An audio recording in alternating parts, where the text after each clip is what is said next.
Depois da imputação em pagamento e do pagamento, eu quero tratar com vocês sobre a compensação. A compensação é muito importante, gente. Ela traz alguns aspectos trazidos pela jurisprudência, tem sido cada vez mais cobrada e eu vou tentar explicar ela de um modo geral e depois a gente vai batendo aqui nos nossos slides. A compensação, ela funciona basicamente como você já conhece a ideia de compensação, que é você se utilizar de créditos líquidos certos, vincendos ou vencidos, para realizar créditos de mesma natureza, né? Tanto crédito quanto débito, para realizar essa compensação entre créditos e débitos e assim terminar aquela cobrança, tanto de um lado quanto do outro. Você é credor e devedor ao mesmo tempo. Compensa, encerra. No direito tributário, a compensação, regra de ouro, precisa estar prevista em lei do ente federado. A lei precisa ser específica do ente federado. Não se poderia ter uma lei da União sendo aplicada aos estados. Não se poderia ter uma lei do estado sendo aplicada ao município. Por quê? Para preservar o pacto federativo, para preservar a autonomia entre os entes. Sacaram? Para preservar a autonomia entre os entes federados. Cada um, então, que possa eventualmente definir uma lei de compensação ou não. É preciso ter lei de compensação? Não. Pode ser que o determinado estado, determinado município não tenha. Inclusive, a maioria dos municípios que eu conheço não tem lei de compensação. Essa compensação, galera, ela é trazida na lei com algumas condições. E quando a gente fala assim, a compensação traz crédito e débito que se compensam e encerram aquela cobrança, fica parecendo que é algo muito automático. Mas pensem comigo que dificilmente vai ser algo tão automático assim. Sabe por quê? Porque normalmente o contribuinte é quem tem interesse em realizar essa compensação e ele traz um crédito dele perante o fisco. E ele fala, fisco, você me deve tanto, vamos compensar? E eu te devo tanto. Vocês hão de convir que o fisco, como naturalmente é a administração pública, precisa de um tempo para avaliar a validade, a rigidez, a liquidez, o vencimento, a natureza, a situação de exigibilidade daquele crédito oferecido pelo particular. Então isso faz com que a compensação não seja um procedimento obrigatoriamente automático. Muitas vezes é, e cada vez tende a ser mais por meio de sistemas informatizados. Mas muitas vezes não é. Isso faz com que eventualmente possa haver um tempo de processamento dessa compensação. É com base nisso, partindo da ideia de que a lei, o CTN, aliás, diz que a lei de compensação, ela traz regras e condições para ocorrência dessa compensação, é com base nisso que a jurisprudência teve que enfrentar determinados casos. E disse assim, por exemplo, olha, a compensação é uma hipótese de extinção do crédito tributário. Beleza. Mas pode funcionar a compensação, a depender da previsão em lei, como uma hipótese de suspensão do crédito tributário enquanto não definitivamente decidida. O que significa isso, professor? Imagina, eu faço o pedido de compensação seguindo as regras legais, todas as regras legais, entrego. A administração demora para processar o meu pedido. Nesse meio tempo, poderia a administração me cobrar ou esse débito estaria com exigibilidade suspensa? Esse foi o ponto tratado pela jurisprudência do STJ, em que disse assim, olha, não dá, né? O cara já pagou, está sob uma condição aí resolutiva da sua finalização, da sua avaliação. Então, o STJ já fez essa afirmação e foi além ao tratar da prescrição. Abram aí o 174, parágrafo único, inciso, acho que é o 4, do CTN. Desculpa, bocejinho. A previsão do 174, parágrafo único do CTN, é de que vai haver a interrupção do prazo de prescrição por qualquer ato inequívoco, ainda que extrajudicial, de confissão do débito. E aí a jurisprudência foi lá e falou, olha, Se você traz o seu crédito e diz que você tem um débito, isso representa uma confissão. Então vejam, a interpretação que o STJ já deu em diversas ocasiões. O pedido de compensação representa uma hipótese de interrupção da prescrição, enquanto o processado, a depender, obviamente, das regras legais específicas, pode haver uma suspensão, e quando decidido, se de fato for pela compensação, representará aí sim uma hipótese de extinção do crédito tributário. Tá bom, Tá bom, tá ruim, né? Não, café sem açúcar é amargo, né? Toma. Jackson trouxe um café muito bom. Parabéns, Jackson. Até que enfim fez um agrado aí. Não sei nem se tá bom, mas nem de café eu gosto. Mas vamos tomar. É isso. É isso. Não tomei ainda não, tá muito quente. Ó. Artigo 170.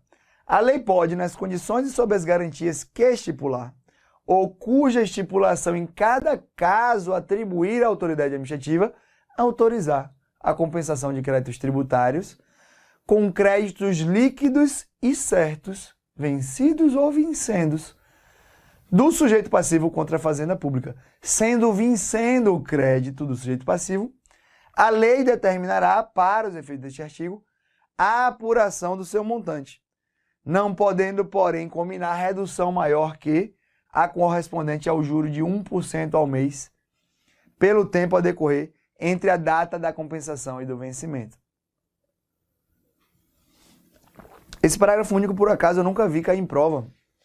Eu já fiz muita prova, já pesquisei muita questão. Nunca vi, mas é um parágrafo interessante para ser cobrado. Fiquem atentos. Quando não caiu, não quer dizer que não vai cair mais. Quer dizer justamente que pode cair. E vai ser novidade. E aí quem está atento, acerta. E é um dos poucos que acerta. Beleza? Vamos lá, primeiras regras. Não podem os entes federados menores se utilizar de lei de compensação da União. A lei, o CTN exige lei específica de cada ente. O artigo 170A diz que é vedada a compensação mediante o aproveitamento de tributo, objeto de contestação judicial pelo sujeito passivo. Se eu tenho um tributo objeto de contestação judicial, eu tenho um débito líquido e certo, ele perdeu aquela ideia de certeza. Ainda mais, você contribuinte vem contestando judicialmente e ao mesmo tempo quer se aproveitar de uma lei, se aproveitar entre aspas de uma lei de compensação, antes do trânsito julgado da respectiva decisão judicial. Porque senão o fisco faria uma compensação e ficaria sujeito a um futuro pronunciamento judicial alterador daquela compensação já realizada. 3 súmulas importantíssimas. Súmula 212 cancelada, tá? Cancelada. Vou trazer já a razão. A compensação de créditos tributários não pode ser deferida em ação cautelar ou por medida cautelar antecipatória. Isso foi cancelado, salvo engano, artigo 7º, algum parágrafo, inciso 2, salvo engano, da Lei de Mandado de Segurança, trazia essa previsão expressa, que foi declarada inconstitucional pelo Supremo, na ADPF 357 e na ADI 496 ou 4946. Daqui a pouco eu acho que a gente tem anotado ela aqui nas nossas aulas, tá? Então, o STF disse que não se poderia vedar de pronto, inopinadamente, que determinado juiz pudesse, eventualmente, determinar, sim, a compensação de crédito tributário numa ação judicial. Imagina aí, em uma ação cautelar, imagina aí que determinado contribuinte, veja só, se adequa perfeitamente à regra da lei, perfeitamente, faz o pedido de compensação, o fisco indefere de modo totalmente arbitrário, esse contribuinte precisa participar de uma licitação amanhã. Ajuiza uma ação, e aí o juiz teria que dizer, não posso deferir em medida cautelar porque tem uma súmula. Não posso porque tem uma regra legal. Vejam que absurdo seria e que ofensa seria, inclusive, ao acesso à justiça desse cidadão. Então pode o fisco, sim, porque a súmula está cancelada. O mandado de segurança, agora a súmula 213, constitui ação adequada para a declaração do direito a compensar. A ideia aqui é a seguinte, vejam bem, para declarar o direito a compensar, não está ali o Poder Judiciário se imiscuindo na atividade administrativa. Está dizendo, olha, você tem direito a compensar, estou declarando porque eu estou vendo que batem os requisitos legais. Diferente a ideia do 460. Incabível o IMS para convalidar a compensação realizada pelo contribuinte. Aqui diz a jurisprudência que não poderia o judiciário se sobrepor ou tomar o lugar da administração para avaliar se há uma compensação ou não. Isso não afasta a possibilidade de declaração de um ato ilegal da administração ao eventualmente indeferir uma compensação. Isso não afasta a possibilidade do Poder Judiciário deferir uma tutela cautelar, uma tutela liminar, uma tutela antecipatória num procedimento que envolva a compensação. A preocupação da jurisprudência é: não vamos dar ao juiz o poder de entrar ali na esfera administrativa do poder público. Vamos deixar ele recorrigindo legalidades e ilegalidades, melhor dizendo. Beleza? Além disso, diz o STJ que para convalidar essa compensação tributária, isso não seria cabível em mandado de segurança, porque demandaria dilação probatória. Fechou? Ruim, hein? Ruim? Horrível. Café... Esquentou muito, né? Ela tá meio queimado. É porque é aquele que dissolve, não tem? Ave Maria. Esse é ruim. Dá pra fazer um corte aí. Explicando o cancelamento da súmula 212 do STJ com esse gostinho amargo na boca. Muito bom para tratar desse direito tributário. Um café maravilhoso feito por Jackson. Obrigado, Jackson. Em 9 de junho de 2021, o STF declarou a inconstitucionalidade do artigo 7º, parágrafo 2º, da Lei 12.016 de 2009, a Lei do Mandado de Segurança, que determinou também ali o cancelamento da súmula 212 do STJ, a súmula que tratava justamente da impossibilidade de compensação de crédito tributário em tutela cautelar, antecipatória ou por medida liminar. O STF afastou isso em 2021, deixa eu lembrar aqui, a DI 4296 e na DPF 357 também. Disse o STF que os argumentos que eu acabei de dizer para vocês, não poderia o judiciário não poder decidir sobre isso, porque estaria ali ferindo o direito de acesso à justiça, né? E em razão do efeito vinculante dessa decisão do STF, veio o STJ e cancelou em setembro de 2022 a súmula 212, a sua súmula 212, por estar em desacordo com o entendimento do STF, tanto na DI 4296, quanto na DPF 357. Me dá mais aguinha também, por favor, Jackson. Quer provar o chá? O chá tá mais docinho. O chá tá bom, hein? Tá bom? Chá eu quero. Esse café aqui não tem condição não, Jackson. Que isso? Renério gosta de café. Renério não tem... Vou até experimentar mais uma vez. Mas tá sem açúcar, pô. Você toma um café sem açúcar? Só tomo sem açúcar, mas isso aqui não dá não, pô. Tá podre esse café. Vamos lá. Decisão de 2021 do STJ. Não produz efeito patrimonial pretérito o mandado de segurança que objetiva apenas, efeito para trás, que objetiva apenas a declaração do direito à compensação de eventuais indébitos recolhidos anteriormente em pertração. Vejam, então, se eu tenho direito à declaração, reconhecido pela súmula do STJ, isso não tem efeito pretérito, não no mandado de segurança, tá? O mandado de segurança não se cabe a isso. E não é possível o pedido de compensação de débito objeto de pedido anterior não homologado. Essa decisão, para mim, é muito polêmica. Eu discordo um pouco dela, mas assim, quem sou eu?